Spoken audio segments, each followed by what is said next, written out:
Good afternoon from Starbase, Texas. I'm SpaceX's Dan Hewitt, and that right there is 33 Raptor engines on the aft of the bottom end of Super Heavy Booster number 9 on the launch mount here at Starbase, getting ready, counting down for a static fire today.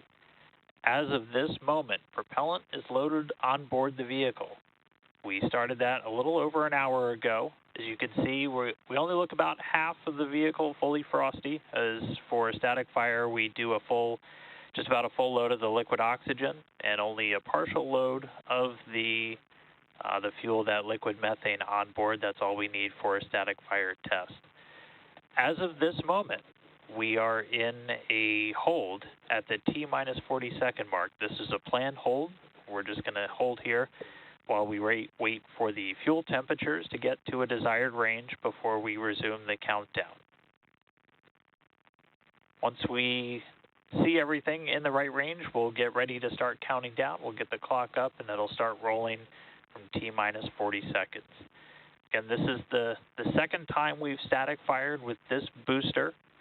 The Super Heavy, the first stage of our Starship launch vehicle, the most powerful rocket ever designed, ever flown.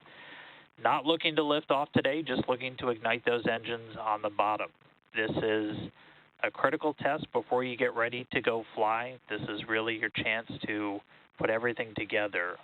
All of the different systems on board the rocket, propellant handling, the engines themselves, all of the ground support equipment, all of our operators who are going to be responsible for flying this vehicle with Starship on top during that next flight. This test is really tying everything together and is in the critical path before we get ready to go to launch. In addition to everything on the rocket, again, you have a lot of the ground support hardware that is going to be involved today. We're going to once again be using the flame deflector underneath. You've seen that tested a handful of times, both with and without the rocket. We used it during the first static fire with Booster 9 a couple of weeks ago. So once we resume the count, again, it'll be about T-minus 40 seconds. We'll see the flame deflector fire up about 10 seconds before ignition. So when you see the water start to flow, you know we're about 10 seconds away. But so far, it's been a pretty clean count so far today. Haven't been tracking any issues. And we're still, again, right now we're at a hold. This was a planned hold in today's operation. We just want to make sure we got fuels at a desired temperature range before we resume that final countdown.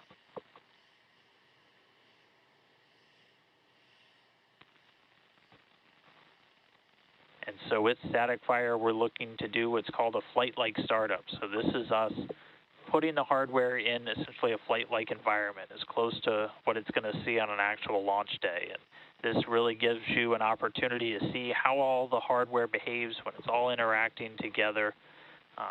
We tweaked some of the startup sequence from the last time we did a static fire, as we just continue to fine-tune, learn about the hardware as we put it through the paces, and fine-tune, make our operations just as we get ready to get on to flight number 2. But again, we are still holding at T-minus 40 seconds. We'll hold here for a little bit longer, still watching the temperatures on those fuels. Once we're in a desired range, see the clock come back up, and we will start counting down.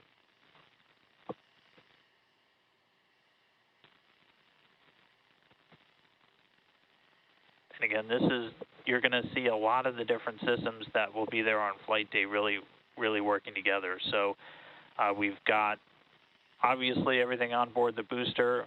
As I said, we're not looking to lift off when we do a static fire. You only throttle those engines up to about 50% of their thrust. It is kind of cool to note, though, that even at just 50% power, a Super Heavy has more thrust than a Falcon Heavy at full power. So Super Heavy packs a pretty big punch when it's at full thrust, and we'll see it there once we actually get to a launch day. But you only ramp up to about 50% of the total thrust on those engines.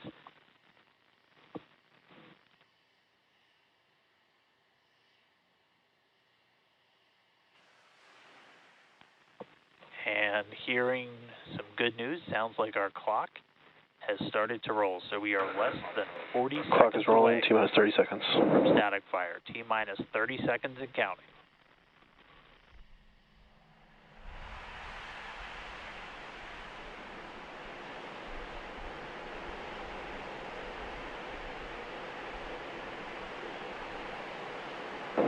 T-minus 10.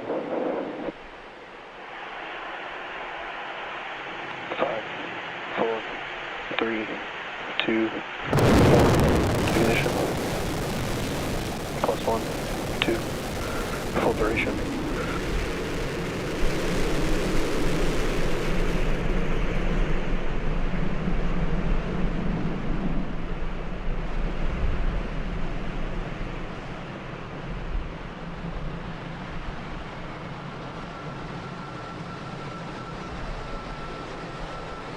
Booster 9 static fire complete. Rattled the walls here over at Starbase, but we did hear the call out of full duration. At this point, the teams can start going through the data, look at how many engines fired, how all the tanks behaved, everything. But great to see Booster 9 lighting up down here in South Texas once again. We did hear that call out from the flight director for today's operation that we hit a full duration. We were targeting about a 6-second firing of those engines. But Booster 9 static fire number 2 complete.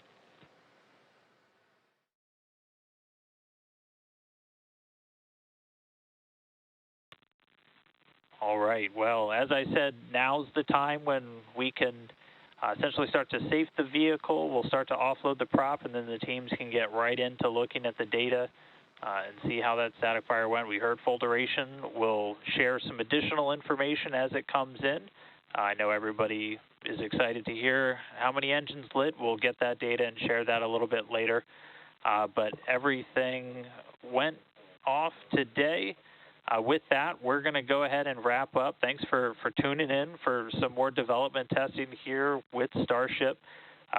Definitely a reminder that a lot of space operations still coming this weekend. We're getting ready to launch Crew-7 to the International Space Station.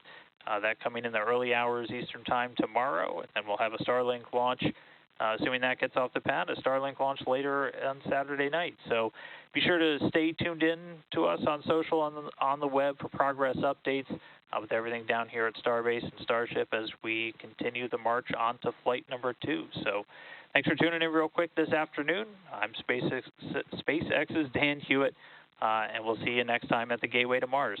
So long.